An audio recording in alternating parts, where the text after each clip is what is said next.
इसलिए तो मैं उन किरदारों का नाम लेता हूँ। जनरल बाजवा साहब, आपको इस हुकूमत की तमाम नाकामियों का हिसाब देना है।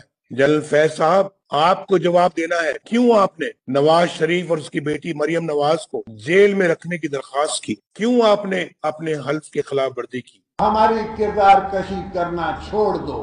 अगर हमने आपकी शुरू की तो पता नहीं पाकिस्तान बनने से आज तक कितने जनरलों की शुरू हो जाएगी। मेरे जर्नलों ने पाकिस्तान की तारीख में कितनी दफा आइन को जबा किया है, जमहूरियत को जबा किया है। लिहाजा फौज को फौरी तौर पर अपनी पोजीशन वादे करनी चाहिए। जो शनाख्ती कार्ड उनके पास है ना पाकिस्तानी होने के लिए, वही मेरे पास है। ये जो समझते हैं ना कि हम कोई मावराए ऑपरेशन हो रहा है, और दूसरी तरफ जो है वो कारगिल का वो मिस एडवेंचर करके मेरी पीठ पर छुरा घोंपा गया। मैंने कहा बिल्कुल वाजपेयी साहब ठीक कहते हैं। कोई सियासतदान, कोई हुक्मरान उस वक्त तक मुल्क की खजाना नहीं लूट सकता, उस वक्त तक वो करप्शन नहीं कर सकता जब तक कि पाकिस्तान की एस्टेब्लिशमेंट और ब्यूरोक्रेसी उसको सपोर्ट न कर रही हो।